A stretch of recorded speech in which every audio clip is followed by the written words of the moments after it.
So you're now the proud owner of the wonderful game, Wonderland's War. You're also now the proud owner of a bunch of minis. But there's a little bit of a problem. You've never painted a mini before. Well, lucky for you, you found my video. I'm Jamie Daggers. I'm a full-time mini painter, a streamer, and now a YouTuber. I've decided to make a series of videos for games just like Wonderland's War to help you figure out how to paint these minis in a cheap, quick, and simple manner.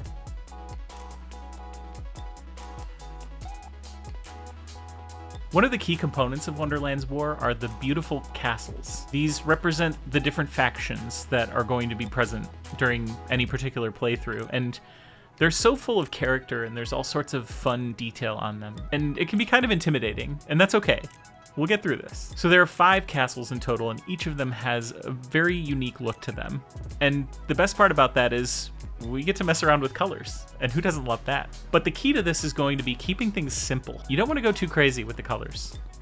Pick 2 or 3 that you might want to use on each castle, and you'll be done in no time. Now, approaching mini painting for the first time can be really intimidating. There are a lot of different materials and brands of paint and tools that you can use, and you might find yourself a little bit lost. Well, I've recorded a series of videos that cover both techniques and resources that you might want to use when taking on this project. In almost every case, it's important to prime your minis before you start painting them.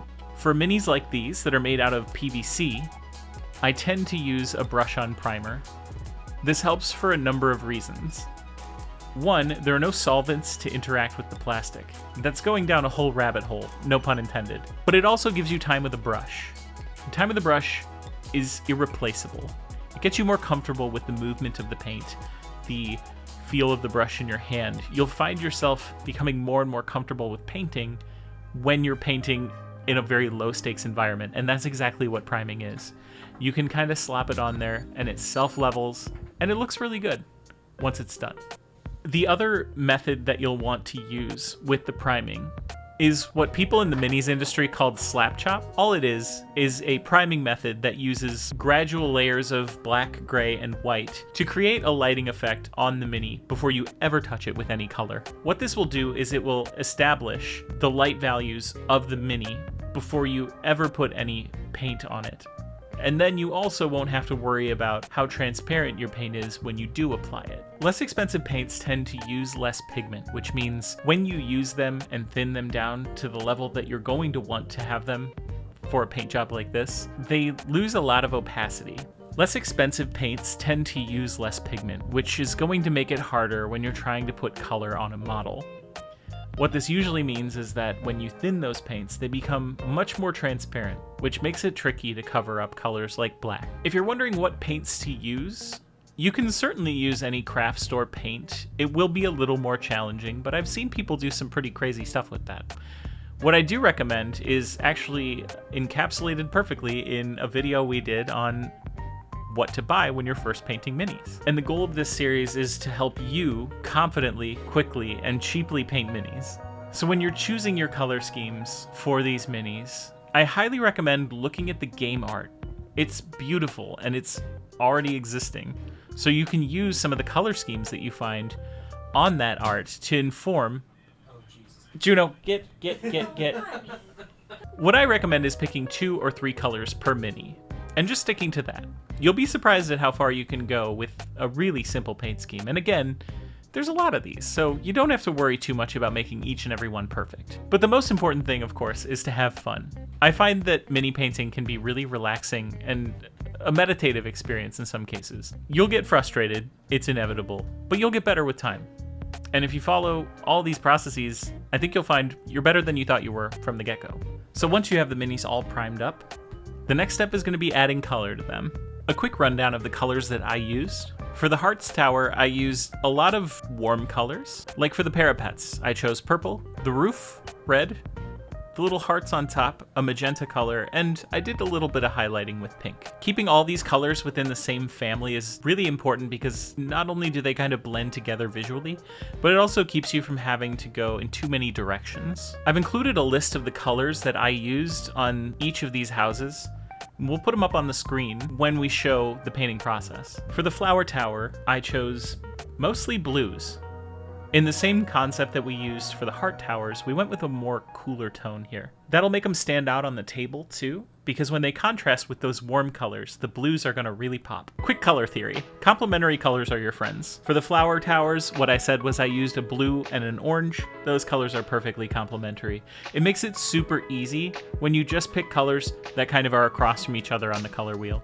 You can find anything like this online. You don't need to purchase it or anything. They're available everywhere. So if you want to stray away from blue and orange, you could go green and red.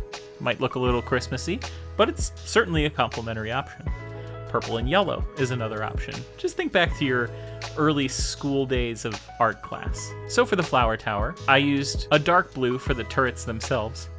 The domes on top, I chose a lighter sky blue color.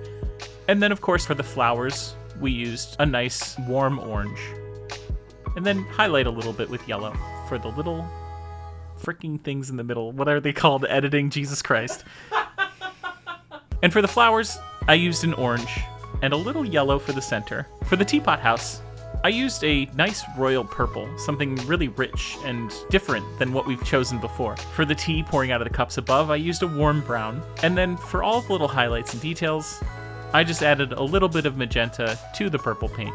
Don't be afraid to mix colors. Experiment and see what works for you. Finally, for the creepy house, for the siding, we used green.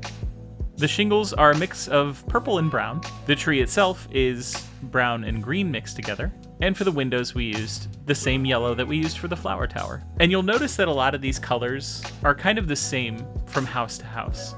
The idea being that you then don't need a huge list of colors that you need to purchase in order to make things look as good as they do here on the screen. Hobbies like mini painting and board gaming can already be kind of expensive, so you don't want to spend all of your hard-earned board game money on paints. So I've included a lot of the same paints across the different paint jobs, and whether you're mixing them with other colors or using them just straight out of the bottle, you can do all sorts of things if you're mixing primary colors together. And don't be afraid to experiment. Add some grays to your primary colors to get a more desaturated color, white and black to make things pastel or a much darker version. Play around with it and see what you like. You'll never know if you blend a color that you think is going to be perfect on one of these. And you certainly don't need to paint them exactly as I did.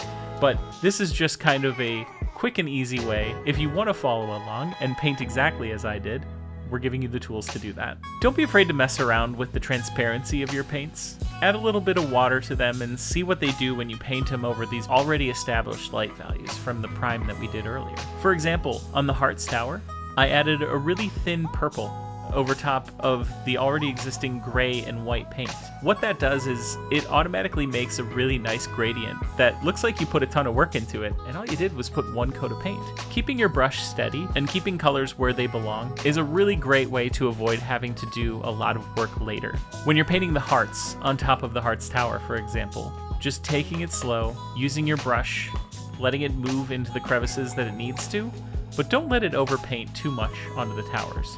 Just do your best. It may happen, but you can always go back and fix it. If you're feeling brave, you can always do some highlighting. On the Heart Tower, I used a little bit of pink on the very tops of the hearts. If you just add a slightly brighter version of the same magenta color, it can go a long way in making this look a little more visually interesting. So for the flower towers, I used a blue color. That was dumb editing. A blue color. What the fuck? A blue color. Wow. Wow. Okay. The vibe of the girl at the party with the massive vape cloud. Yeah. Wow. The nerdy kid turns around. Wow. I literally speak fluent Vine. I'm with you on that. For the flower tower, I used a blue. And the beauty of that is that I can add a little bit of white to the blue and use that for the top of the tower. The domes are simply the same blue color with a little bit of white added to it to brighten it up a bit.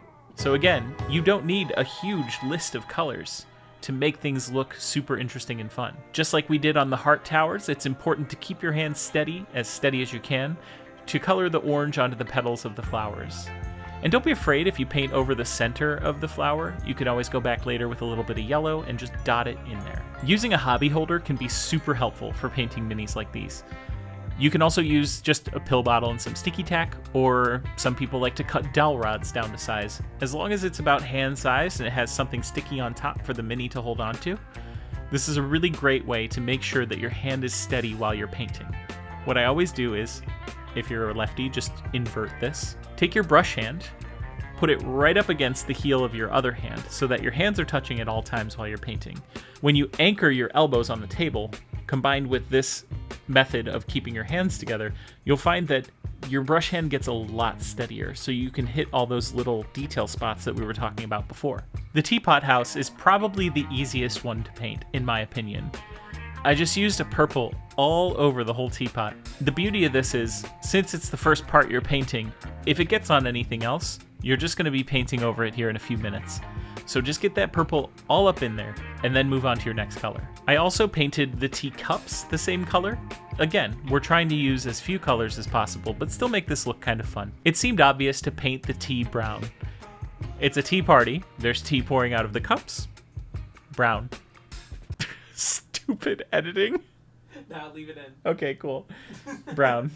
just brown. Finally, for the highlights on the teapot house, I used a magenta, but you could also use that same trick from earlier, where you just add a little bit of white to the existing purple. Now you're going to want to hit the edges. For example, the lid of the teapot, or the spout of the teapot. Just finding spots where light would fall on the teapot are a great way to add a little bit of highlighting to your mini. Since it's such a simple model, adding these highlights, in this case, can be a really low-stakes way of starting to train your brain to look for where those might fall. So just think of raised areas. One tip I always tell my students when I'm teaching highlighting is, think of how rain would fall on the model. Where rain would hit first, that's going to be the brightest part of your model. The next highest spot is going to be your next brightest spot. Where rain might roll down, that's going to be where your midtones are. And anything below that is going to fall under what I would call more of a shadow category, so you don't have to worry about that so much. If it's dark, it's going to look good. That's where the highest concentration of your color should be, and this teapot is a perfect example of studying where highlights should land. Last but not least, the haunted house. This one has probably the most going on with it, so it can be a little bit complicated, but as long as you take your time and paint within the lines, you'll find that you can get through these pretty quickly. So for the house in general, I just decided to go with a really simple green, just a flat green on the siding, and then we're using a little bit of a purple mixed with brown to kind of tone it down a little bit so it looks a little different than the teapot. This kind of adds an earthiness to it that works really well with the green and the brown and the green that we'll use later on the tree. It also lends a distinct character to the model so that when it's on the board, it'll look much different. Whether you're somebody who has color vision issues or not, this can be a really great way to make things visually interesting, appealing, and distinguishable. So for the rocks, I just used gray. Pretty simple. The trees, I took the same brown that I mixed with the purple for the shingles, and I mixed it with the green from the house. We're incorporating all these different colors, but mixing them together to create other unique colors. And what that does is it kind of makes the whole piece cohesive. We're making different colors from a very small number of existing colors. Just for the house, we've created about 4 or 5 different colors, but truly we've only used 3. We've just blended them together in different ways. Now for all of the bases of these houses, I've gone through and I've painted them black. This part is totally up to you. You can paint them whatever color you want. If you want to use the same color you did for the house itself on the base, that's your call. I kept it black because it's just an easier way to deal with all of them at the same time. There are a number of each of these houses, so this may take a little bit, but that's okay. Just take your time, take it step by step. When you're painting the Cheshire Cat house, paint all of them at the same time. Do one step on each of them, and then go back and do another step on each of them. And you'll find that you can blow through these in an afternoon. Hopefully using these methods and these approachable techniques, you'll find that you're much better at painting than you thought you were. I'd really love to welcome you to the hobby of mini painting. It's truly my favorite thing in the world. I love to teach people on my stream and in person, and even one-on-ones online through my Patreon. I stream 5 days a week over on Twitch from 1 to 4 p.m. Eastern Time, so come join me sometime if you want some live feedback or talk a little bit about painting, because you fell in love with it after this video, right? You can always go back and watch the other technique videos if you find that you've forgotten between sessions what you're supposed to do. Once you do it more and more, you'll find that it becomes second nature.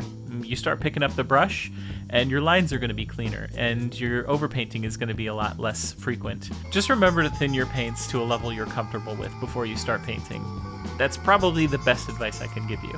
To help other people find this series and maybe learn a thing or two about painting, even if they're not painting Wonderland's War, it would be super helpful to me if you could like this video, comment, and even subscribe for more painting videos like this. You'll never know if we're going to cover your favorite board game next. My goal is to cover as many as I possibly can. We're going to be adding more and more videos to this painting series in the future. Come join us sometime over at daggers.tv. That redirects to my Twitch channel where I stream 5 days a week from 1 p.m. to 4 p.m. Eastern Time. I have a really instructional method to my Twitch channel, so you'll learn all sorts of new things when you tune in. I also have a Patreon where I offer monthly group classes for $10 a month and one-on-one opportunities for $35 a month. Thank you again so much for joining me today. My name is Jamie Daggers, and of course, if you can't trust yourself, just trust the process.